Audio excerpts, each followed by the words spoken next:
आज के एपिसोड में we will be doing section 313 of the CrPC criminal procedure code. अब आप ये सोच रहे होंगे कि यार हम एविडेंस पढ़ रहे थे, लेकिन एविडेंस के बीच में हम सेक्शन 311 और सेक्शन 313 सीआरपीसी का क्यों पढ़ रहे हैं। तो आई होप आपको ये तस्वीर बिल्कुल क्लियर है।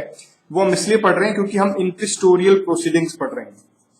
आपको ध्यान होगा पिछले लेक्चर्स में हमने बताया था कि प्रोसीडिंग्स दो टाइप्स की होती हैं, एक एडवर्सोरियल और एक इंक्विजिटोरियल। तो एडवर्सोरियल में क्या है कि it is also the duty of the court to find out the real truth and it is the duty of the court to do complete justice in a case. सिर्फ डिसाइड नहीं करना है, जस्टिस करना है। और justice के लिए आपको ट्रुथ तक पहुंचना पड़ेगा। ट्रुथ तक पहुंचने के लिए आप सिर्फ उन गवाहों पर नहीं डिपेंड रह सकते जो पार्टीज आपको लाके दे रही हैं। एज अ कोर्ट आपकी भी जिम्मेदारी बनती है कि आप गवाहों को लेकर आए, मतलब गवाहों को बुलाएं। जो ठीक गवाह लगता है आपको उसको कोर्ट में बुलाया जाए।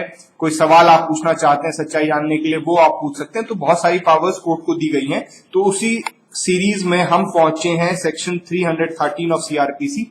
बेशक सीआरपीसी से रिलेटेड सीआरपीसी का कॉन्सेप्ट है, लेकिन इसका रिलेशन सीधा एविडेंस एक्ट के उन प्रोविजन से है जो कोर्ट्स को पावर देता है गवाहों के सिलसिले में या सवाल पूछने के सिलसिले में। तो अभी तक हमने देखा कि सेक्शन 165 इंडियन एविडेंस एक्ट में कोर्ट सवाल पूछ सकता है, लेकिन वहां पर जो सवाल पूछने की जो पावर कोर्ट को दी गई है वो पार्टी से पूछ सकता है या विटनेस से पूछ सकता है, जो विटनेस आए हुए हैं।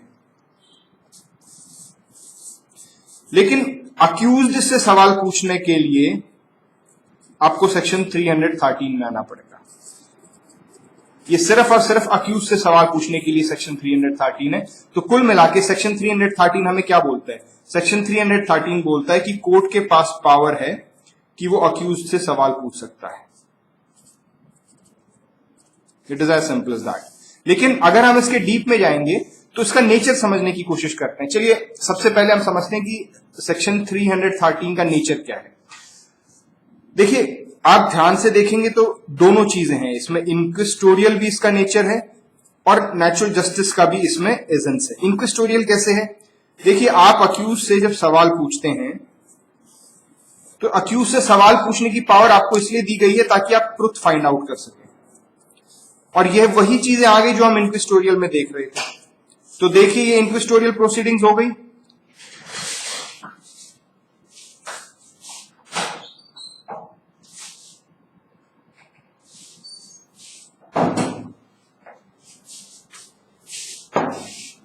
सॉरी फॉर द ब्रेक, अभी there was some work in between. हाँ जी, तो इंक्विजिटोरियल प्रोसीडिंग्स हो गई। इंक्विजिटोरियल प्रोसीडिंग्स क्यों हो गई, दोबारा से समझाता हूं, आप समझने की कोशिश कीजिए। देखिए, सेक्शन 313 में कोर्ट को पावर दी गई है कि वो अक्यूज से सवाल पूछ सकता है। अब ये पावर्स क्यों दी गई? ताकि कोर्ट सही निर्णय पे पहुंच सके, कोर्ट जस्टिस कर सके और कोर्ट सच्चाई का पता कर सके। तो ये किस चीज के इंग्रेडिएंट्स थे? इंक्विजिटोरियल प्रोसीडिंग्स के।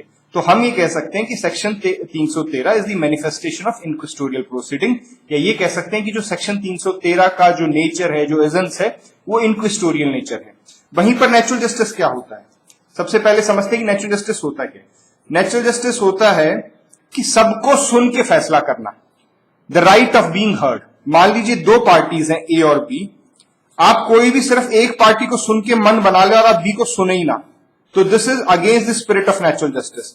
नेचुरल जस्टिस कहता है कि आप ए को भी सुनेंगे, आप बी को भी सुनेंगे और उसके बाद आप कोई डिसीजन देंगे। The right of being heard is the essence of natural justice. तो यहां पर अगर हम ये कहें कि सेक्शन 313 का जो नेचर है वो नेचुरल जस्टिस का भी, उसमें नेचुरल जस्टिस भी आता है, तो वो किस तरीके से है? तो उसके लिए हमें सबसे पहले सेक्शन 13 का पर्पस समझना पड़ेगा।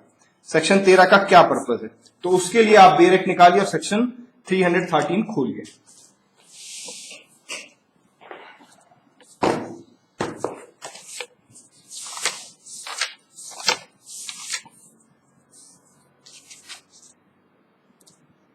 जी, जब आप सेक्शन 313 पढ़ेंगे तो उसकी जो सबसे पहली लाइन है, इन एवरी इंक्वायरी और trial for the purpose of enabling the accused personally to explain any circumstances appearing in the evidence against him. पहली लाइन ही सेक्शन 313 का पर्पज आपको बता रही है। तो सेक्शन 313 का क्या पर्पज है, आप पहला जो पैराग्राफ उसे पढ़ लीजिए सेक्शन 313 का, वीडियो को पॉज कीजिए, उसको समझने की कोशिश कीजिए और दोबारा से वापस आप वीडियो को प्ले कीजिए। तो सेक्शन 313 का जब पर्पज की बात आती है तो क्या पर्पज है? सेक्शन 313 का पर्पज ये है कि आप अक्यूज्ड को एक अपॉर्चुनिटी दे रहे हैं ये बताने के लिए कि उसके अगेंस्ट जो एविडेंसेस प्रूव हो चुके हैं उसके बारे में अक्यूज को क्या कहना है। It is enabling the accuse to give explanation, कोई भी एक्सप्लेनेशन अक्यूज देना चाहे किसी भी बात को लेकर, किस regarding what the evidences which has been proved against him. जब कोर्ट में अक्यूज के अगेंस्ट कुछ एविडेंसेस आए और वो एविडेंसेस प्रूव हो गए हैं, अब अक्यूज की बारी है कि वो अक्यूज एक्सप्लेन करना चाहे कि उसका पॉइंट ऑफ व्यू क्या है, वो क्या कहना चाहता है उन एविडेंसेस के बारे में जो उसके अगेंस्ट आए हैं। मैं आपको एक एग्जांपल दूंगा जिससे बिल्कुल तस्वीर क्लियर हो जाएगी। अभी के लिए आप सिर्फ इतना समझिए कि 313 का पर्पज अक्यूज्ड को एक अपॉर्चुनिटी देना है कि वो कोई एक्सप्लेनेशन देना चाहे तो वो दे सकता है, कोई भी एविडेंस जो उसके अगेंस्ट आया है। It is to enable the accused to give any explanation regarding any evidence which has been proved against him. तो आप अगर देखेंगे तो किस चीज की सेंस है, मतलब हम अक्यूज को मौका दे रहे हैं अपना पक्ष रखने का, अपनी बात कहने का, अपना एक्सप्लेनेशन देने का। तो क्या ये नेचुरल जस्टिस का नेचर नहीं हुआ? नेचुरल जस्टिस में भी तो यही था कि हमने एक पार्टी को सुना तो हम दूसरी पार्टी को भी सुनेंगे। अब 313 में क्या हो रहा है कि प्रोसिक्यूशन ने अक्यूज के अगेंस्ट कुछ एविडेंस प्रूव कर दिए, तो भैया आप अक्यूज को भी तो सुनिए ना। हाँ, मैं मानता हूं कि डिफेंस विटनेसेस होंगे, लेकिन प्रॉपरली आप अक्यूज को भी सुन लीजिए एक बार। तो अक्यूज से सवाल पूछना, अक्यूज को सुनना, ये सेक्शन 313 की मेन एसेंस है। चलिए आगे चलते हैं।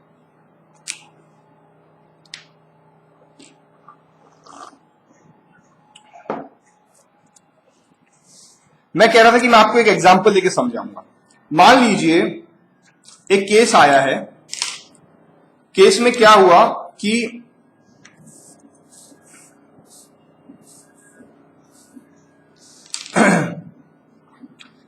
ये ए का घर है और ए का मर्डर हो गया है और ये बी है ए के पड़ोसी। ए का मर्डर हुआ, पुलिस के पास सूचना गई कि ऐसे ऐसे साहब कुछ घटना हुई है, आप आके चेक कर लीजिए। जब पुलिस वहां पर पहुंची तो वहां पुलिस क्या देखती है कि ए की डेड बॉडी पड़ी है और बी वहां पर है, बी के कपड़ों पर ए के खून के निशान है और बी की लैप में ए पड़ा है। मैं दोबारा से बोलता हूं, पुलिस जैसे ही वहां पर पहुंची तो वो देखते हैं कि ए की डेड बॉडी पड़ी है, डेड बॉडी पड़ी है ए की वहां पर, और वहीं पर ए की लैप में है, मतलब उसकी गोदी में उनकी डेड बॉडी पड़ी है, और ए के जो बी के कपड़े हैं वो खून से लथपथ हैं। किसके खून से? ए के खून से। तो ये बात अब कोर्ट ने प्रूव कर दी। तो this is something which has been proved against the accused. Accuse court ने बी को ही बना लिया। ये जो बी हैं, जो पड़ोसी हैं, ये अक्यूज हैं, इनको कोर्ट ने अक्यूज बना लिया और ये बात कोर्ट में प्रूव हो गई कि साहब जिस समय हम पहुंचे उस समय ए मर चुका था, बी की गोदी में उसकी लाश पड़ी थी और बी के कपड़े खून से सने हुए थे और वो खून हमने चेक करा लिया है फॉरेंसिक रिपोर्ट से, वो खून ए का ही था। अब ये प्रूव हो चुका है। अब कोर्ट क्या करेगा? कोर्ट सेक्शन 313 की पावर का इस्तेमाल करते हुए अक्यूज्ड से पूछेगा कि भाई ये आपके अगेंस्ट सवाल, मतलब एविडेंस आए हैं, प्रूव हो चुके हैं, आपको इसके बारे में क्या कहना है? Do you want to say anything regarding this? उस समय अब देखिए, मैंने कहा था कि अक्यूज को एक्सप्लेनेशन देने की अपॉर्चुनिटी मिलती है। अब यहां पे अक्यूज का एक्सप्लेनेशन सुनिए, उससे और चीजें क्लियर हो जाएंगी। बी कहते हैं कि साहब रात के 8 बजे हुए थे, मैं खाना खाकर छत पर टहल रहा था, मुझे ए के घर से बहुत चीखने की आवाजें आई। जैसे ही आवाजें आई तो क्योंकि मेरे ए से बहुत अच्छे संबंध थे तो मैं ए के घर भाग के गया। मैं जैसे ही ए के घर भाग के गया तो मैंने देखा कि ए की लाश पड़ी हुई है, ए दर्द में कर्रा रहा है, मतलब उस समय तक लाश नहीं थी, ए दर्द में कर्रा रहा था, और जैसे ही मैंने उसका सिर अपने गोदी में लिया, मतलब वो बैठ गया, उसका सिर अपनी गोदी में लिया, तो उसके जो खून के जितना ए को खून आया था वो खून मेरे कपड़ों पे लग गया और उसी समय पुलिस आ गई जिस समय ए की लाश मेरी गोदी में पड़ी हुई थी। तो साहब मैंने इसको नहीं मारा, मैं तो चीखने की आवाज सुनकर वहां पर भागा था। और इनफैक्ट बी एक बात और कह रहा है कि जब ये ए के घर एंटर कर रहा था तो जो उसके घर के सामने वाला व्यक्ति था सी, बी ने उसको भी कहा कि सी को कहा कि भाई आइयो एक बार देखते हैं क्या हो गया, ए के घर से बहुत ज्यादा आवाजें आ रही हैं और चीखने की आवाजें आ रही थी। तो सी ने भी गवाही दे दी कोर्ट में आकर बाद में कि हाँ जी बी बिल्कुल ठीक कह रहा है, ऐसा ही था। तो बी को हमने एक्सप्लेन करने का मौका दिया कि साहब आपके अगेंस्ट ये गवाहें हैं, आपके अगेंस्ट ये गवाहें हैं, क्या आपको अपनी सफाई में कुछ कहना है? तो जी सफाई में जो कहना है वो 313 में कहा जाएगा। कोर्ट सवाल पूछेगा कि हाँ जी जनाब अब बताइए आपको क्या कहना है। तो इस तरीके से अपना फंडा ये क्लियर हो चुका है कि जो सेक्शन 313 है उसका पर्पस है अक्यूज्ड को एक अपॉर्चुनिटी देना कि भैया आप कुछ एक्सप्लेनेशन देना चाहते हो अपने अगेंस्ट आए हुए प्रूव्ड एविडेंसेस के बारे में तो आप दे सकते हैं। और साथ ही हमने ये देखा कि इसका नेचर क्या है, ये हम देख चुके हैं कि सेक्शन 313 का नेचर इंक्विजिटोरियल प्रोसीडिंग का है और नेचुरल जस्टिस, ये दोनों इसके एजेंट्स हैं और ये 313 में इंग्रेडिएंट्स हैं। ठीक है जी, अब आगे चलते हैं। अब सबसे पहला जो सवाल बनता है वो ये बनता है कि क्या कोर्ट को जो सवाल पूछना है अक्यूज्ड से, क्या वो कोर्ट का डिस्क्रिशन है या वो सवाल पूछना ही पूछना है या वो मैंडेटरी क्वेश्चन है? तो इसमें हम इस पार्ट को दो भागों में डिवाइड कर सकते हैं। सबसे पहला भाग आता है सेक्शन 313 का clause 1 sub clause A and second part is 313 clause 1 sub clause B. देखिए सेक्शन 313 1A कहता है कि कोर्ट का डिस्क्रिशन है क्योंकि यहां पर शब्द का उपयोग किया गया मे। अगेन मैं आपसे वही कहूंगा कि आप वीडियो को पॉज करें, 313 1A जाकर पढ़ें, वहां पर मे को अंडरलाइन करें और उसके बाद आप वीडियो पर वापस आए। तो सेक्शन 313 में मे शब्द का उपयोग किया गया। मे का मतलब क्या है कि कोर्ट का डिस्क्रिशन है। तो पहले भाग में तो ये क्लियर हो गया कि कोर्ट का डिस्क्रिशन है, वो सवाल पूछना चाहे तो पूछ सकता है, नहीं पूछना चाहे तो नहीं पूछ सकता। कौन सी स्टेज? At any stage. मतलब ट्रायल के किसी भी स्टेज पर कोर्ट सवाल पूछ सकता है अगर उसको ठीक लगता है, अगर वो जरूरत महसूस करता है, if it is necessary to know something, if it is necessary for the justice या अदरवाइज ऑल्सो, मतलब इट्स द कोर्ट्स डिस्क्रिशन। तो एक कोर्ट का डिस्क्रिशन है कि वो किसी भी स्टेज पे, देखिए मैं बार बार इस चीज को दोहरा रहा हूं, पहले भाग में 313 सेक्शन 313 1A में कोर्ट किसी भी समय सवाल पूछ सकता है at any stage, but it is the discretion of the court, this is not a mandatory question. वहीं पर जब आप सेक्शन 3131B में आएंगे तो यहां पर शब्द उपयोग हो रहा है मे, सॉरी यहां पर शब्द उपयोग हो रहा है शैल। आप वीडियो को पॉज कीजिए, 3131B जाकर पढ़िए और शैल को अंडरलाइन कीजिए। अब शैल से ये क्या कहना चाहता है? ये कहना चाहता है कि ठीक है, किसी भी समय सवाल पूछना है कोर्ट को, उसका डिस्क्रिशन है, जब उसको ठीक लगे पूछ सकता है, लेकिन ट्रायल में एक ऐसी स्टेज आएगी जिस समय क्वेश्चन पूछना ही पूछना है। समझ रहे हैं? वैसे तो कोर्ट का डिस्क्रिशन है, कभी भी पूछ सकता है, लेकिन ट्रायल में एक ऐसी स्टेज आएगी जहां पर क्वेश्चन पूछना ही पूछना है। This is that stage. वो स्टेज कौन सी है? देखिए, सबसे पहले होते हैं प्रोसिक्यूशन विटनेस। प्रोसिक्यूशन अपने विटनेसेस को बुलाएगा, अपने एविडेंसेस को बुलाएगा, और उसके बाद होता है, ये यहां पर देखिए प्रोसिक्यूशन विटनेस खत्म हो गए, उसके बाद होता है डिफेंस विटनेस। डिफेंस अपने एविडेंसेस और विटनेसेस बुलाता है।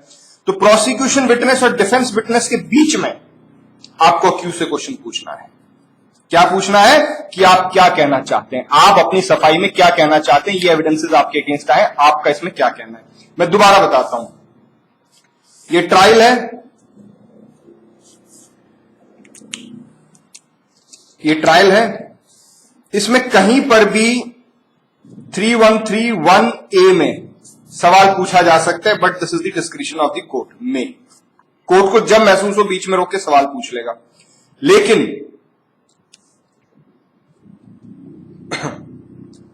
लेकिन एक ऐसी स्टेज है जहां पर कोर्ट को पूछना ही पूछना है। वो कौन सी स्टेज है? जहां पर कह रहा है कि शैल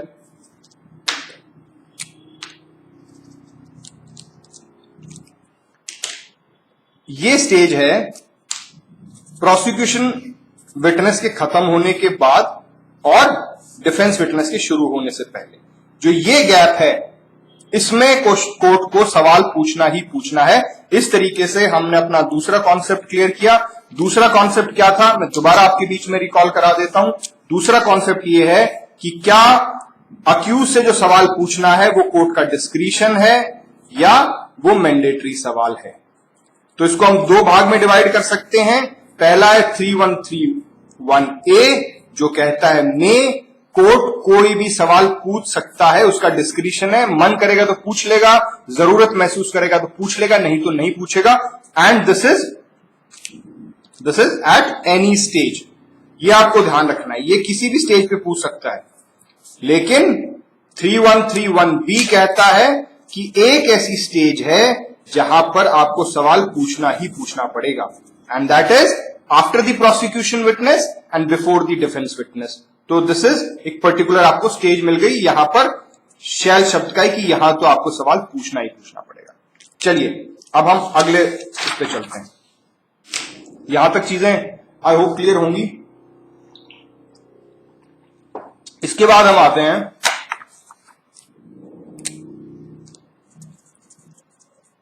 मैंडेटरी को करते हैं और आगे इलेबरेट। तो सबसे पहले तो हमें यह समझना है कि भैया क्या कोई इसका एक्सेप्शन है।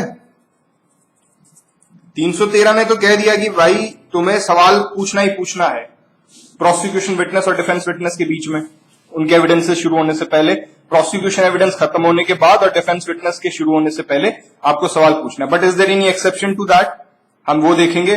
और दूसरा देखेंगे कि अगर सवाल नहीं पूछा, इफ क्वेश्चन नॉट आस्क्ड, मान लिया कि सवाल पूछना मैंडेटरी है लेकिन फिर भी कोर्ट गलती कर सकता है, हो सकता है ना पूछे।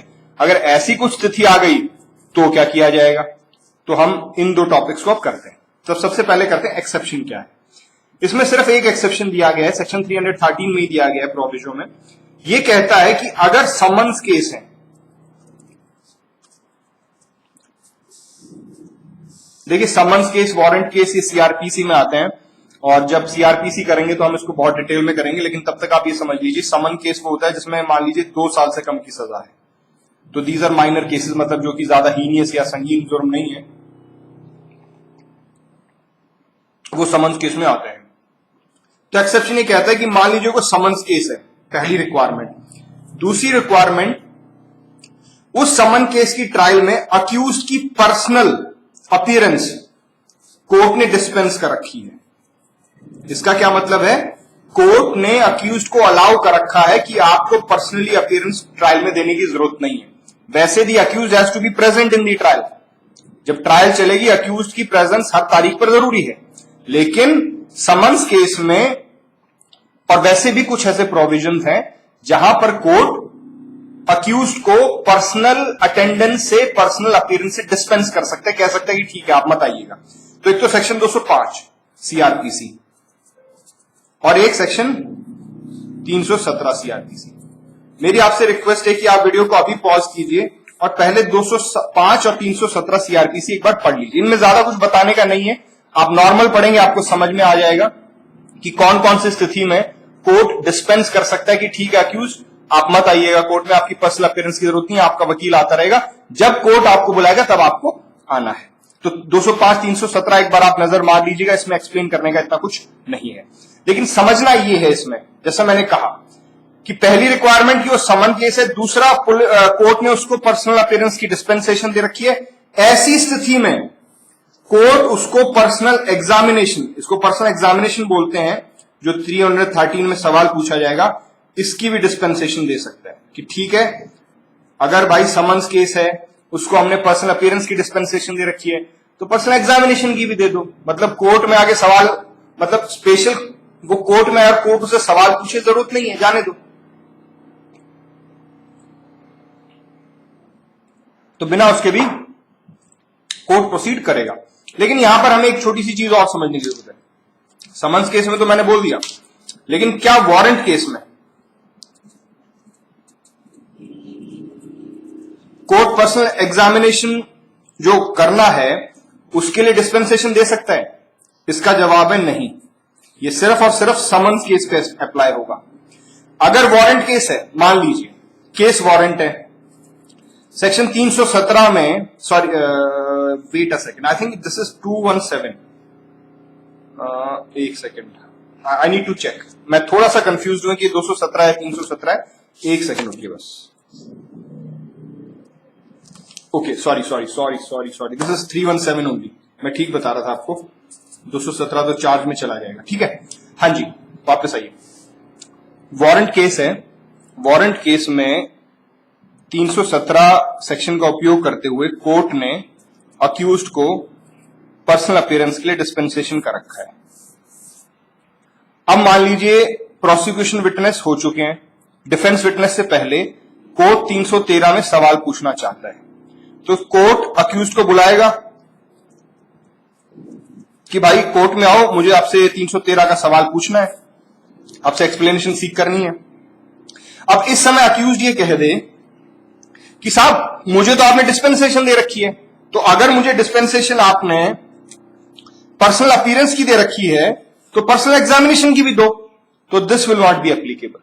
अगर बेशक आपको पर्सनल अपीयरेंस की डिस्पेंसेशन कोर्ट ने दे रखी है वारंट केस में, तो भी आपको पर्सनल एग्जामिनेशन के लिए कोर्ट में आना पड़ेगा। जो 313 की एग्जामिनेशन है, जो सवाल कोर्ट आपसे पूछेगा उसके लिए कोर्ट में आना पड़ेगा। लेकिन यहां पर क्या सीन था, यहां पर वो ये कह रहा था कि अगर समन्स केस है और आपको पर्सनल अपीयरेंस की डिस्पेंसेशन कोर्ट ने दे दी 205 या 317 में, और आप ये कहें कि साहब मुझे डिस्पेंसेशन दे रखी है, मुझे पर्सनल एग्जामिनेशन की भी डिस्पेंसेशन दे दो, तो कोर्ट दे सकता है। तो this is the first exception, ये पहला एक्सेप्शन है जहां पर शैल के जो हमने कहा था कि कोर्ट को सवाल पूछना है, तो ये पहली एक्सेप्शन है जहां पर कोर्ट नहीं भी सवाल पूछेगा तो काम चलेगा। इसी में एक दूसरी चीज आती है, और यहीं पर एक बहुत इंपॉर्टेंट केस लॉ आता है। केस लॉ का नाम है Keya Mukherjee versus Magma leasing private limited 2008 Supreme Court. इसमें क्या कहा गया और ये केस क्यों इंपॉर्टेंट है? Keya Mukherjee versus Magma leasing private limited 2008 Supreme court.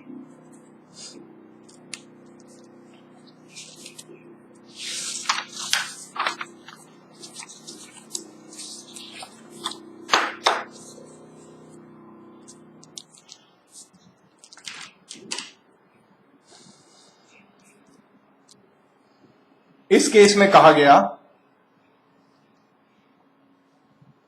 कि अगर मान लीजिए कोई अक्यूज्ड है और वो कोर्ट में अप्लाई करे कि साहब मैं पर्सनल एग्जामिनेशन के लिए नहीं आना चाहता या मैं नहीं आ सकता, तो क्या कोर्ट उसको रियायत दे सकता है? तो इस केस में कहा गया कि हां, यस, अगर कोई इस तरीके की एप्लीकेशन आती है तो कोर्ट उसको कंसिडर कर सकता है, और कोर्ट ये कह सकता है कि ठीक है, आप डिस्पेंस्ड हो गए, आप बेशक पर्सनल एग्जामिनेशन के लिए मत आइएगा। तो क्या पर्सनल एग्जामिनेशन होगी ही नहीं, सवाल उठता है। तो इसका जवाब है कि नो, सिर्फ उसको बुलाने के लिए मना किया गया, पर्सनल एग्जामिनेशन अभी भी होगी। तो फिर कैसे होगी? पर्सनल एग्जामिनेशन होगी रिटन फॉर्म में। कोर्ट क्या करेगा? कोर्ट क्वेश्चन आंसर फॉर्म में, क्वेश्चन फॉर्म में अक्यूज को दे देगा, वकील के थ्रू वकील को दे देगा, और वो अक्यूज को दे देगा। अक्यूज उसके रिटन फॉर्म में जवाब देके कोर्ट में सबमिट कर देगा। तो कोर्ट में आने की उसे जरूरत नहीं है, लेकिन पर्सनल एग्जामिनेशन अभी भी होगी। ऐसा नहीं कि पर्सनल एग्जामिनेशन नहीं हो रही, सिर्फ तरीका बदल गया। पर्सनल एग्जामिनेशन के लिए अक्यूज्ड को कोर्ट में नहीं आना है, अक्यूज्ड के वकील को क्वेश्चन दे दिए जाएंगे जो सवाल कोर्ट पूछना चाहता था, और वो सवाल अक्यूज्ड जवाब देते हुए वकील के माध्यम से ही कोर्ट को वापस दे देगा। लेकिन क्या इसका प्रोसेस क्या है? इसका प्रोसेस समझना बहुत जरूरी है। देखिए, इसका प्रोसेस ये है कि अक्यूज्ड को, जब अक्यूज्ड अप्लाई करता है इस रिलीफ के लिए, तो उसे एफिडेविट देना पड़ेगा। एफिडेविट में सबसे पहले वो ये बताएगा कि उसको प्रॉब्लम क्या है। Why he is not able to come to the court for personal examination. ऐसा थोड़ी ना कि यार एक तो तुम अक्यूज हो, एक कोर्ट को तुमसे पर्सनल एग्जामिनेशन करनी है 313 में और तुम ना हो, this will not be done. Court ये कह रहा है कि ठीक है मैं कंसिडर कर लूंगा, लेकिन पहले आप ये बताएं कि आपकी इनेबिलिटी क्या है, ऐसी क्या रीजन है जिसके कारण आप कोर्ट में नहीं आ पा रहे। ठीक है जी, इनेबिलिटी क्या है। उसके बाद आप आ जाइए दूसरी बात पर। दूसरा ये मतलब मैंने कहा कि एफिडेविट देना पड़ेगा। एफिडेविट में 3 चीजें उसे देनी पड़ेंगी, मतलब एक तरीके से एज अ प्रूफ। पहला कि भैया उसकी इनेबिलिटी क्या है, दूसरा कि उसके ना कोर्ट में आकर सवाल जवाब देने से कोई भी केस पर प्रेजुडिस नहीं होगा, मतलब किसी तरीके का इंजस्टिस नहीं होगा। आप मुझे लिखित फॉर्म में भेजेंगे, मैं आपको लिखित में आंसर दे दूंगा, तो मुझे इससे कोई नुकसान जस्टिस के हिसाब से नहीं होगा। There will be no prejudice as far as the case is concern.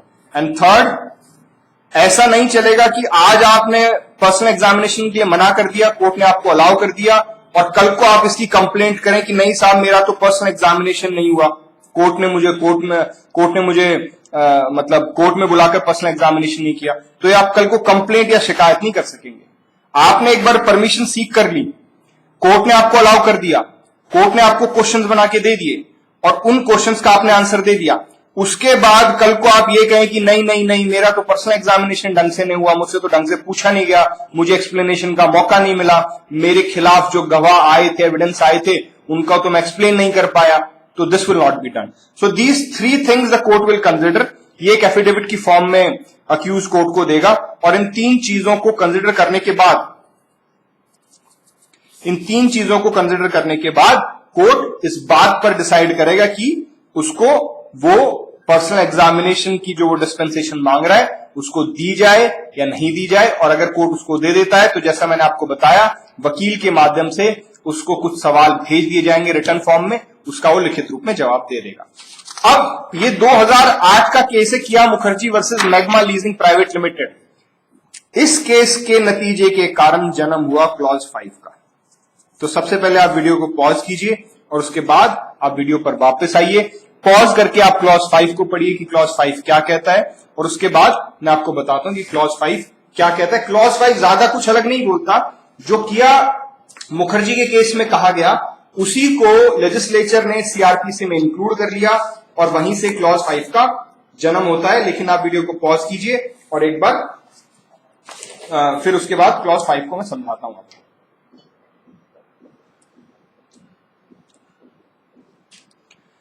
तो क्लॉज 5 कहता है कि कोर्ट कैन परमिट, कोर्ट के पास पावर है कि कोर्ट कैन परमिट कि जो पर्सनल एग्जामिनेशन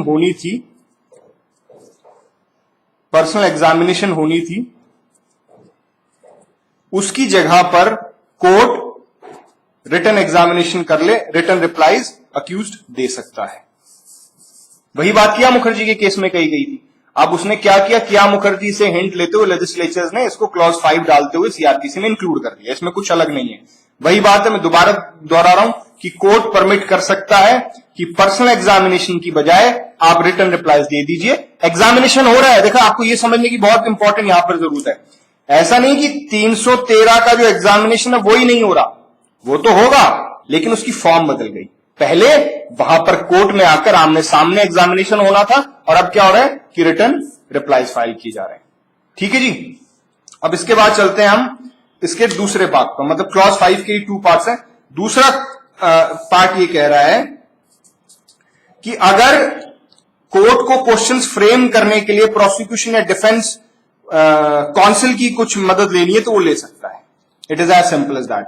अगर रिलेवेंट क्वेश्चंस जो क्वेश्चंस भेजे जाएंगे, माइंड यू, जो क्वेश्चंस उसको भेजे जाएंगे रिटन रिप्लाई के लिए, उन रिप्लाई के क्वेश्चन फ्रेमिंग करने के लिए कोर्ट को अगर जरूरत महसूस होती है तो कोर्ट प्रोसिक्यूशन एडवोकेट काउंसिल या फिर डिफेंस काउंसिल की मदद ले सकता है। लेकिन यहां पर एक बहुत इंपॉर्टेंट सवाल आता है, this is slightly a technical question. देखिए, अगर आप 313 को ध्यान से देखें तो 313 क्या कहानी बोल रहा है। 313 दो आदमियों की बात कर रहा है, कोर्ट की जिसको पावर दी गई है और अक्यूज्ड की जिससे सवाल पूछना है। तो एक बात क्लियर है कि this is something between court and accused. ये जो भी कहानी है ये कोर्ट और अक्यूज के बीच की कहानी है, इसमें एडवोकेट कहीं नहीं है पिक्चर में। और इसीलिए कहा जाता है कि 313 के एग्जामिनेशन के समय एडवोकेट जो काउंसिल है वो किसी भी तरीके का इंटरफेरेंस नहीं कर सकता। This is something between the court and the accuse. ये कोर्ट और अक्यूज के बीच की बात है भाई, तुम नहीं बोलोगे, ठीक है। 313 का इजम्स तो ये कहता है, लेकिन वहीं पर क्लॉज 5 का पार्ट 2 क्या कह रहा है कि आप काउंसिल की, एडवोकेट की मदद ले सकते हो क्वेश्चन फ्रेम करने में। अगर क्वेश्चन फ्रेम करने में आप मदद ले रहे हो तो क्या एक तरीके से ये एडवोकेट और अक्यूज का एग्जामिनेशन नहीं हो गया? अब सोच के देखिए, अगर सवाल पूछता है कोर्ट सवाल पूछता है, किससे पूछता है? अक्यूज से, तो this is between accuse and the court. लेकिन अगर एडवोकेट बीच में पिक्चर में आ गया, अब सवाल पूछ रहा है एडवोकेट, बेशक कोर्ट के माध्यम से पूछ रहा है, लेकिन फ्रेम कौन कर रहा है? एडवोकेट। तो क्या वो सवाल नहीं पूछे जा रहे जो एडवोकेट पूछना चाह रहा था? तो इसका जवाब क्या आता है इंटरप्रिटेशन का? इसका जवाब यह आता है कि भाई जो ये क्लॉज 5 है, ये बहुत रूटीन मैटर में जो एग्जामिनेशन होना है, मतलब कोर्ट को ये पता है कि क्योंकि हमें एग्जामिनेशन करना है ही है, क्योंकि 313 में कहा गया है, and this is a routine examination and there is nothing substantial which is involve in this examination, तो वो कोर्ट की मदद ले सकता, सॉरी वो एडवोकेट की मदद ले सकता है। क्या शब्द उपयोग किया गया? में। लेकिन जहां पर उसकी एग्जामिनेशन कुछ सब्सटैंशियल रिजल्ट ला सकती है, वहां पर कोर्ट खुद उससे सवाल करेगा, कोई डिस्पेंसेशन नहीं मिलेगी, कोई रिटर्न का मामला नहीं आएगा, और कोर्ट किसी भी तरीके से एडवोकेट की क्वेश्चन फ्रेमिंग में मदद नहीं लेगा। तो क्योंकि यहां पर क्योंकि यहां पर शब्द यूज किया गया में, तो इसका मतलब कोर्ट की डिस्क्रिशन है कि वो काउंसिल की मदद ले सकता है, चाहे तो ले सकता है, नहीं चाहे तो नहीं ले सकता। कुल मिला के क्वेश्चन जो फ्रेम होंगे, अगर वो कोर्ट एडवोकेट की मदद लेता है तो भी ठीक है, और नहीं लेता तो भी ठीक है, लेकिन एडवोकेट की मदद सिर्फ और सिर्फ रूटीन एग्जामिनेशन में की जाएगी। रूटीन एग्जामिनेशन इज लाइक कि उसमें कुछ भी नया नहीं निकलने वाला है, कोर्ट को पहले ही मतलब क्लियर कट आइडिया है कि this is a routine examination. चलिए आगे चलते हैं।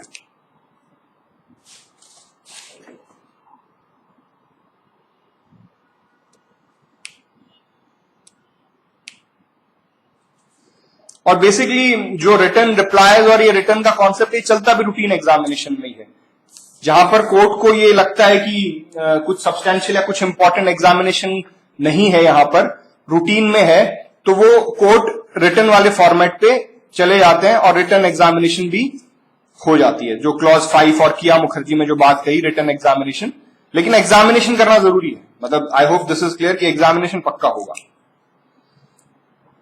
चलिए अब अगली बात पर आते हैं कि मान लीजिए आपने सवाल ही नहीं किया, जो मैंने 313 के डिस्क्रिशन और मैंडेटरी का जब मैं बता रहा था, मैंने आपको बताया था कि सवाल पूछना मैंडेटरी होगा, और मान लीजिए मैंडेटरी के बाद भी सवाल ना पूछे कोर्ट नहीं पूछ पाया, भूल गया, मतलब कोई भी रीजन हो सकता है that the question was not asked.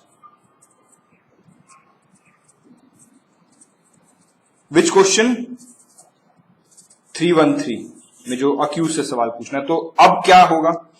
इसका जवाब ये है, अगर क्वेश्चन नहीं भी पूछा गया है तो एक क्यूरेबल डिफेक्ट है। This is not a substantial defect, this is a curable defect under section 465 CrPC. और अगर सवाल ना पूछने के कारण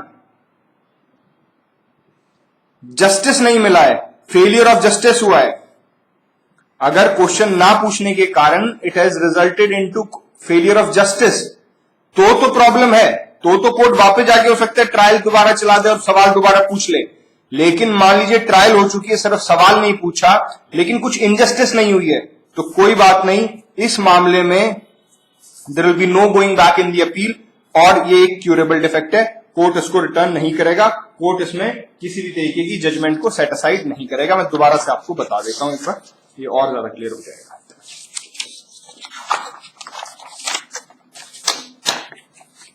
देखिए ट्रायल हुआ और ये यहां पर जजमेंट आ गई। जो सवाल पूछा जाना था अक्यूज से 313 में वो नहीं पूछा गया। अब जब अपील में गए तो अक्यूज कह रहा है, दिस इज अपील,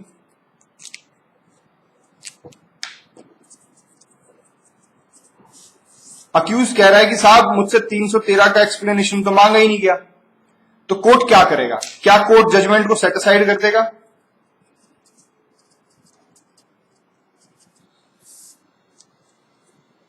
इसका जवाब आता है कोर्ट चेक करेगा कि क्या 313 का सवाल ना पूछने के कारण कोई फेलियर ऑफ जस्टिस हुआ है।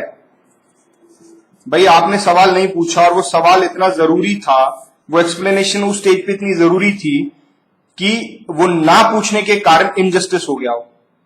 तो अगर फेलियर ऑफ जस्टिस है, यस, तो भैया जजमेंट को सेट असाइड कर दो, और अगर फेलियर ऑफ जस्टिस नहीं है तो जजमेंट सेट असाइड नहीं होगी। The judgement will not be set aside. I hope it is clear now. अब हम अगले उस पे टॉपिक पे चलते हैं। अगला सवाल यह है कि जब आप 313 की एग्जामिनेशन करेंगे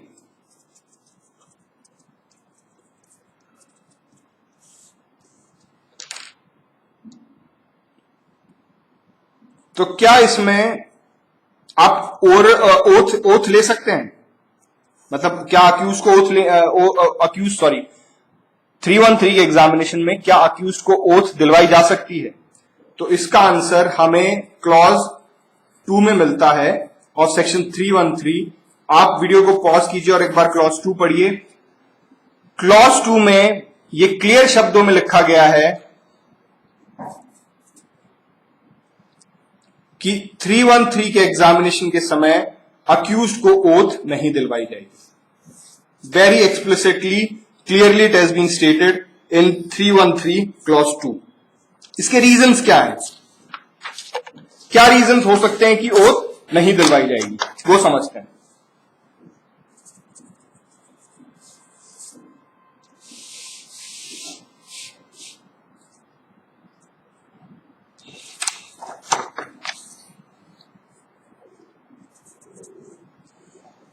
पहला रीजन क्या है?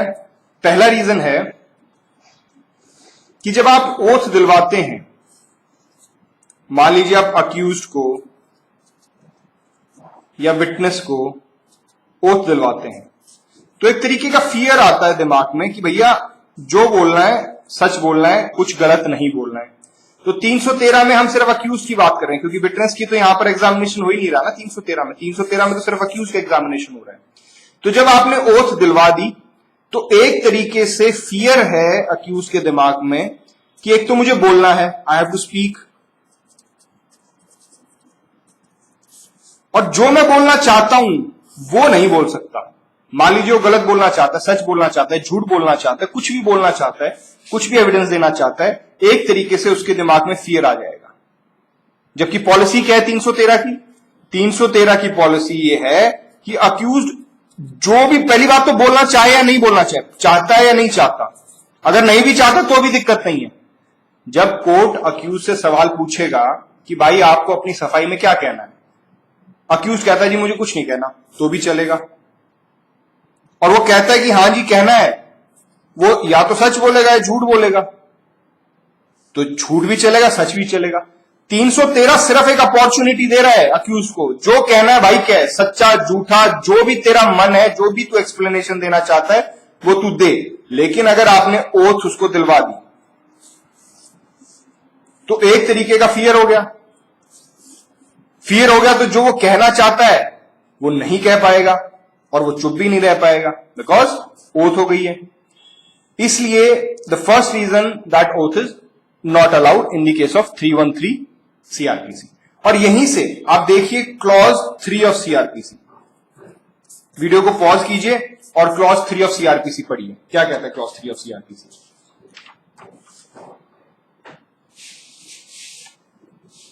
क्लॉज 3 इज काइंड ऑफ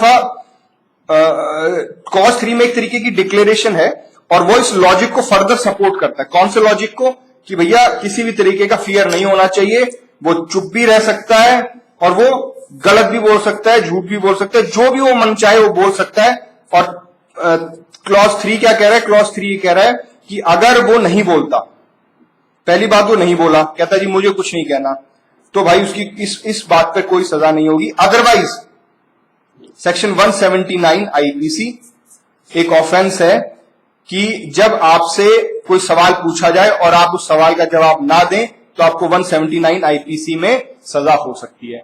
लेकिन क्लॉज 3 क्लियर ये कहता है कि अक्यूज कोई जवाब नहीं देता तो उस पे 179 का कोई भी ऑफेंस नहीं लगेगा। दूसरा क्या कहता है कि मान लीजिए आपने कुछ गलत एविडेंस दे दिया तो वो भी 193 आईपीसी में ऑफेंस है। लेकिन क्लॉज 3 ये कहता है कि अगर आपने कोई गलत एविडेंस भी दे दिया तो आप पे 193 नहीं लगेगी। समझ रहे हैं? तो कुल मिला के पर्पज उसका ये कि आप जो बोलना चाहते हैं फ्रीली बोले। तो हम क्या कर रहे थे कि ओथ नहीं दी जाएगी।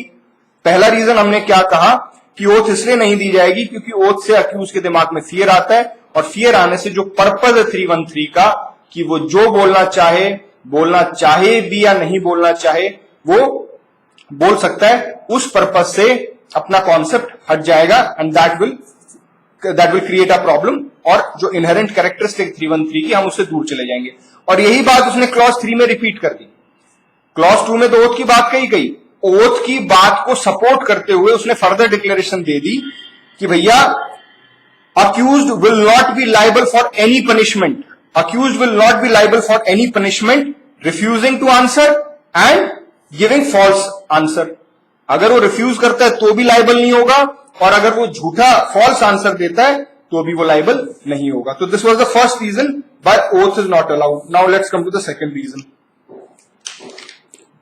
सेकंड रीजन इज, जब आप ओथ दिलाते हैं विटनेस को या इस केस में अक्यूज्ड को, तो उसी के साथ ओथ के साथ क्रॉस एग्जामिनेशन का राइट दूसरी पार्टी को मिल जाता है।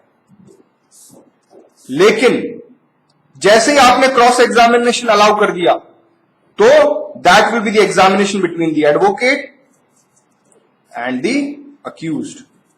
जबकि मैंने अभी आपको क्या बताया था, 313 का एग्जामिनेशन किसके बीच में है? कोर्ट के बीच में और अक्यूज्ड के बीच में।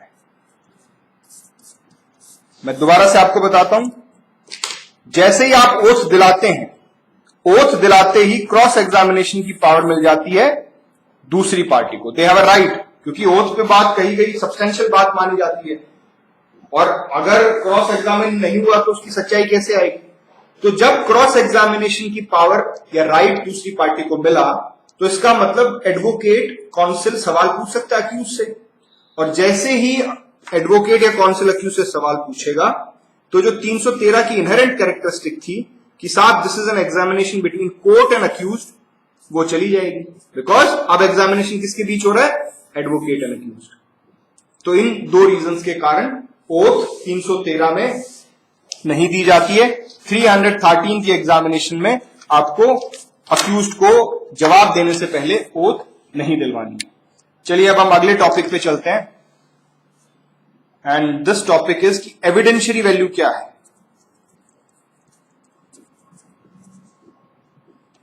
जो अक्यूज्ड जवाब देगा उसकी एविडेंशियरी वैल्यू क्या है, इसको हम 3 हेडिंग्स में पढ़ सकते हैं।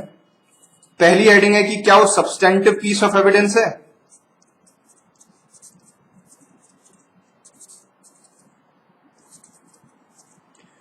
दूसरी, जुडिशियल कन्फेशन प्लस 313 एडमिशन। क्या है मैं आपको डिटेल में समझाऊंगा इसको। और तीसरा, इनकल्पेटरी एंड एक्सकल्पेटरी स्टेटमेंट, इसको भी I will explain in detail.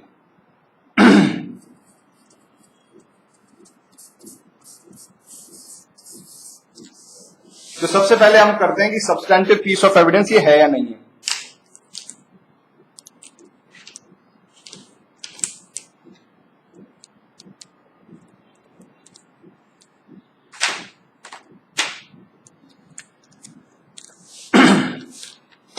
देखिए, इसको ना हम 2 पार्ट्स में डिवाइड कर सकते हैं। In the same case, in another case. अगर आप उस स्टेटमेंट का, आपने अक्यूज से एक सवाल पूछा, अक्यूज ने आपको जवाब दे दिया, अब जो अक्यूज ने आपको जवाब दिया है उसकी एविडेंशियरी वैल्यू क्या होगी कि उसको हम कितना अपने कंक्लूजन में पहुंचने में वो हमारे लिए मददगार साबित हो सकता है। क्या उस स्टेटमेंट के बिना पर इन कंक्लूजन पे पहुंच सकते हैं, या उस स्टेटमेंट सिर्फ एक इंडिकेटिव रोल प्ले करेगा? उस स्टेटमेंट का वैल्यू कितनी है, एविडेंस के रूप में वैल्यू कितनी है? क्या वो सब्सटैंटिव है? सब्सटैंटिव इज लाइक कि क्या वो स्ट्रॉन्ग एविडेंस अपने आप में? तो इस डिस्कशन को हम दो भाग में डिवाइड कर सकते हैं, पहला है इन दी सेम केस और दूसरा है इन अनदर केस। देखिए, जब आप सेम केस की बात करते हैं तो मैं आपको शुरुआत में ही बता के चलता हूं कि ये सब्सटैंटिव पीस ऑफ एविडेंस नहीं है। I am repeating it again, ये सब्सटैंटिव पीस ऑफ एविडेंस नहीं है, ये सिर्फ इंडिकेटिव है। इंडिकेटिव का क्या मतलब है? इशारा करेगा। मान लीजिए सर्कमस्टेंशियल एविडेंस की चेन ऑलमोस्ट पूरी हो चुकी है, but there is a gap, और उस गैप में द जज और the court is having a doubt कि भैया किस तरफ फैसला लिया जाए। उस समय जो 313 का स्टेटमेंट है वो एक इंडिकेटिव रोल प्ले कर सकता है। अगर देखिए, इसको इस तरीके से देखते हैं, ये गैप है, अगर उसके जवाब से ये गैप भर गया,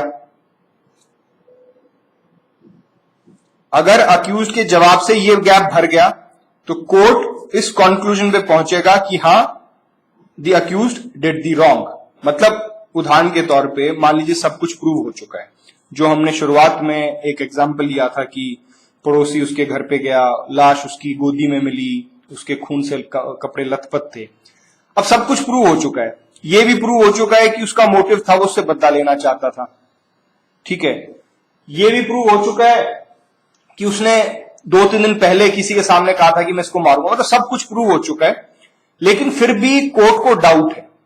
अब कोर्ट ने 313 की पावर्स का इस्तेमाल करते हुए अक्यूज से सवाल पूछा था कि भैया आपको अपनी इस एक्सप्लेनेशन में क्या कहना है। अब ध्यान से समझिएगा, अगर वो ऐसा जवाब देता है जो कि बिल्कुल झूठा लगता है, या वो कोई जवाब नहीं देता, या उसके पास कोई रैशनल एक्सप्लेनेशन नहीं है, तो इसका मतलब कहीं ना कहीं अक्यूज गड़बड़ में है। तो इसका मतलब ये गैप जो है फिल हो गया और अक्यूज कन्विक्ट हो जाएगा। लेकिन वहीं पर अक्यूज के पास प्रॉपर एक्सप्लेनेशन है। जैसे मैंने आपको बताया कि साहब मैं तो अपनी छत पे घूम रहा था, ठीक है, मेरे को इससे बदला लेना था, मैं मानता हूं। मैंने तीसरे आदमी के सामने यह भी कहा था कि मैं इसको मार दूंगा, लेकिन जिस दिन मौका वारदात, जिस दिन ये इसका कत्ल हुआ है, उस दिन मैं छत पे घूम रहा था। इसके घर में एंट्री करने से पहले मैंने सी को भी आवाज मारी। आप सी से भी आपने एविडेंस में पूछ लिया या पूछ सकते हैं। तो यहां पर जो ये गैप था, दिस गैप, ये जो इतना था ये अब इतना हो गया, this gap is widened. Getting the point? ये अगर सही एक्सप्लेनेशन देता है तो गैप सर्कमस्टेंशियल एविडेंस का और वाइड हो गया, कोर्ट को और डाउट हो गया, और ये रिजल्ट हो सकता है इसके एक्विटल में। वहीं पर अगर एक्सप्लेनेशन उसकी सही नहीं है, या वो झूठी एक्सप्लेनेशन लग रही है कोर्ट को, या वो एक्सप्लेनेशन दे ही नहीं रहा, तो कोर्ट को शक होगा कि हां ये गैप फिल हो रहा है, और ये गैप फिल होने से that can result into his conviction. तो this is the role played by the answer given by the accuse.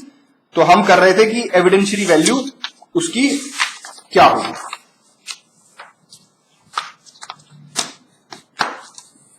तो जैसा मैंने कहा कि सेम केस में एविडेंशियरी वैल्यू सिर्फ इंडिकेटिव होगी, सब्सटैंटिव नहीं होगी। वो सिर्फ और सिर्फ सर्कमस्टेंशियल एविडेंस का गैप भरने के लिए, या गैप को ब्रॉडन करने के लिए इस्तेमाल की जाएगी, लेकिन वो सब्सटैंटिव पीस ऑफ एविडेंस नहीं होगा। लेकिन वहीं पर दूसरे केस में, इन अदर केस, इसको ध्यान से समझिएगा। मान लीजिए ए अक्यूज है केस एक्स में, और इस एक्स में उसने एक स्टेटमेंट दी, इस एक्स में उसने एक स्टेटमेंट दी, ये स्टेटमेंट दे दी। अब ये स्टेटमेंट एक्स केस में तो सिर्फ इस्तेमाल होगी इंडिकेटिव पर्पस के लिए। लेकिन मान लीजिए बाय दूसरा केस चल रहा है ए के ऊपर, और ये स्टेटमेंट इस केस में इस्तेमाल होगी as a substantive piece of evidence.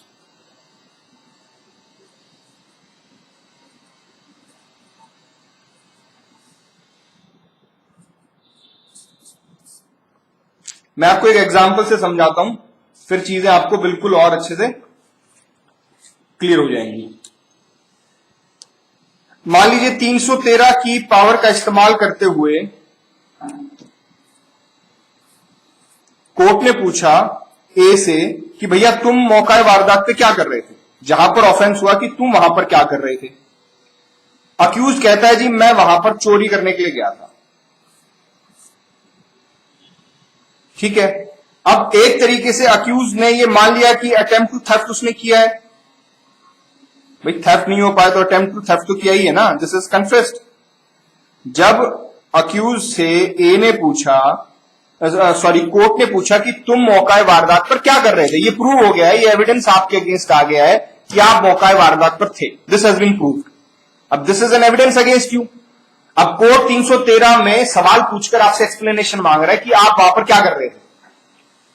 तो ए कहता है साहब मैं वहां पर चोरी करने गया था, तो इसका मतलब उसने एक तरीके से मान लिया कि अटेम्प्ट टू थेफ्ट है। अब अटेम्प्ट टू थेफ्ट यहां पर तो इसमें तो उसका बिल्कुल जो मतलब जिस केस में उसने कहा है कि अटेम्प्ट टू थेफ्ट है, तो यहां पर तो उसका कोई फर्क नहीं पड़ेगा। लेकिन मान लीजिए अटेम्प्ट टू थेफ्ट का उसके ऊपर केस चल पड़े, तो यहां पर जो कोर्ट को उसने पहले स्टेटमेंट दी है, ये एक सब्सटेंटिव पीस ऑफ एविडेंस होगा इस वाले केस में, मतलब दूसरे केस में। तो आई होप आपको समझ में आ गया। सेम केस में ये सिर्फ एक इंडिकेटिव वैल्यू का रोल प्ले करेगा, लेकिन अदर केस में जैसे मैंने आपको कहा, एक केस में उसने गवाही दी कि जी मैं वहां पर चोरी करने गया था। जब अटेम्प्ट टू थेफ्ट का केस चला उस पर बाद में अलग केस, तो उस केस में जो उसने कन्फेशन किया है कि मैं वहां चोरी करने गया था, उसका इस्तेमाल हो सकता है as a substantive piece of evidence, क्योंकि वो एक तरीके से देखा जाए तो सेक्शन 21 का कन्फेशन है।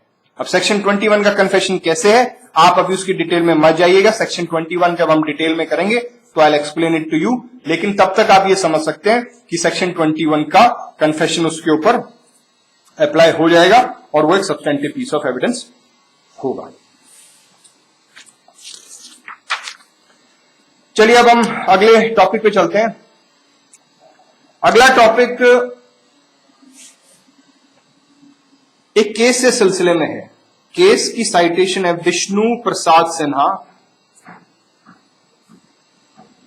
Versus State of Assam 2007 Supreme Court. इस केस में क्या हुआ, एक फैमिली ट्रैवल कर रही थी और वो रात को वेटिंग रूम में रुके हुए थे। जब मां सुबह उठकर देखती है तो वेटिंग रूम में उसको 16 साल की जो उसकी बेटी थी वो नजर नहीं आती। वो आसपास देखती है, शोर मचाती है। थोड़ी देर के बाद पता चलता है कि लड़की की डेड बॉडी तो नजदीक के वाटर टैंक में पड़ी हुई है। तो शक के बिना पर पुलिस वहां का जो गेट कीपर है उसको उठा लेती है और गेट कीपर फिर जुडिशियल मजिस्ट्रेट के सामने, जो 164 का कन्फेशन है, 164 हम डिटेल में करेंगे सीआरपीसी में, अभी के लिए आप सिर्फ इतना समझ लीजिए कि जब किसी मुजरिम को, अक्यूज को कन्फेशन करना होता है तो पुलिस उसको मजिस्ट्रेट के सामने कन्फेशन कराती है, क्योंकि पुलिस के सामने दिया गया कन्फेशन एडमिसिबल नहीं है। तो उसे 164 सीआरपीसी में मजिस्ट्रेट के सामने पेश किया जाता है और बहुत सारी फॉर्मेलिटीज हैं जो मजिस्ट्रेट को ये सुनिश्चित करना पड़ता है कि भाई कोई जोर जबरदस्ती उसके साथ नहीं हो रही है। तो उससे पूछता भी है, पुलिस को कमरे से बाहर भेज देगा और उसे अकेले में पूछेगा कि भाई तुम्हारे साथ कोई जोर जबरदस्ती तो नहीं हो रही है, और आर यू श्योर कि तुम्हें बयान देना चाहते हो, क्योंकि ये बयान तुम्हारे अगेंस्ट भी जा सकता है। ये सारी फॉर्मेलिटी करने के बाद अगर मजिस्ट्रेट को लगे कि हाँ भाई ये अक्यूज सही में कन्फेशन देना चाहता है, तो मजिस्ट्रेट उस कन्फेशन को रिकॉर्ड कर लेगा और वो ट्रायल में एज ए जुडिशियल कन्फेशन इस्तेमाल किया जाएगा। तो इस केस में जो गेट कीपर उन्होंने पकड़ा था, वो गेट कीपर जाकर कोर्ट में ये बात कबूल कर लेता है, सॉरी मजिस्ट्रेट के सामने 164 के बयान में ये बात प्रूव कर मान जाता है, एडमिट कर लेता है, कन्फेशन दे देता है कि साहब इस लड़की के साथ मैंने रेप किया और फिर इस लड़की को मैंने मार दिया। अब कुल मिला के 164 का बयान जुडिशियल कन्फेशन अक्यूज्ड के अगेंस्ट आ चुका है। ठीक है जी। तो जब उसकी ट्रायल चल रही थी, जब 313 की स्टेज आई, तो कोर्ट ने उससे पूछा, क्योंकि ये ऑलरेडी दे चुका है, कोर्ट ने उससे पूछा कि आपने जुडिशियल कन्फेशन में, जुडिशियल एग्जामिनेशन में, मतलब आपने 164 के बयान में कन्फेस किया है कि आप ही ने लड़की का रेप किया है और आप ही ने लड़की को मारा है, तो आप क्या कहना चाहेंगे? तो अक्यूज कहता है कि जी मैंने ही वो कन्फेशन दिया था और मैंने वो कन्फेशन इसलिए दिया क्योंकि मैं गिल्ट में इतना भर गया था और मैं पश्चाताप करना चाहता था कि मुझसे जुर्म हुआ है, मुझसे पाप हुआ है और भगवान मुझे कभी माफ नहीं करेगा, इसलिए उस गिल्ट से दूर होने के लिए मैंने अपना कन्फेशन दे दिया। तो एक तरीके से आप देखेंगे कि 164 में जो कन्फेशन दिया उसको सब्सटेंशिएट कर रहा है वो 313 की स्टेटमेंट में। 313 की स्टेटमेंट वो ये नहीं कह रहा है कि नहीं साहब मुझे जबरदस्ती दिलवाया गया, मुझे पुलिस ने पीटा या मुझे पुलिस ने कहा कि अगर तुम नहीं दोगे तो तुम्हें मार देंगे। उसने क्या कहा कि साहब मैं पश्चाताप करना चाहता था, मैं बहुत बुरा महसूस कर रहा था कि मुझसे पाप हो गया, इसलिए मैंने वो बयान दे दिया। तो कुल मिला के मैं आपको एक कॉन्सेप्ट पर लेकर आना चाहता था इस सारी कहानी से, और कॉन्सेप्ट ये कहता है कि अगर जुडिशियल कन्फेशन जो कि मजिस्ट्रेट के सामने आपने एडमिट किया है और वही चीज 313 की स्टेटमेंट में भी अक्यूज एडमिट कर ले, जो बयान उसने जुडिशियल कन्फेशन में दिया था वो उससे ना मुकर के 313 की स्टेटमेंट में भी एडमिट कर ले, तो ये अपने आप में बहुत स्ट्रांग पीस ऑफ एविडेंस होगा।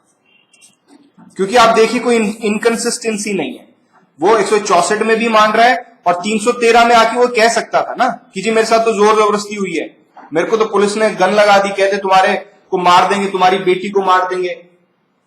उदाहरण के तौर पे अभी जो गुड़गांव के एक स्कूल में, शायद रेयान इंटरनेशनल स्कूल में एक बच्चे का मर्डर हुआ, तो जो ड्राइवर था उसको उठा लिया गया, पुलिस ने उसको एज एन अक्यूज उसको उठा लिया शक के बिना पे कि इसने किया है। उस बेचारे को इतना पीटा पुलिस ने कि उसने कन्फेस कर दिया मीडिया के सामने में, लेकिन बाद में पता चला कि जो अक्यूज्ड है वो नहीं है, कोई दूसरा स्टूडेंट निकला। तो पुलिस इतनी एट्रोसिटी करती है कि वो पीट पीट के बयान ले लेती है। तो मान लीजिए जुडिशियल कन्फेशन ले लिया, लेकिन 313 में भी आके वो कह रहा है कि हाँ साहब मैंने किया था, मैं इस पे स्टैंड करता हूं, तो ये इसको कोरैबोरेट कर रहा है, कोई इनकंसिस्टेंसी नहीं है, तो this is a strong piece of evidence. With this we end our class.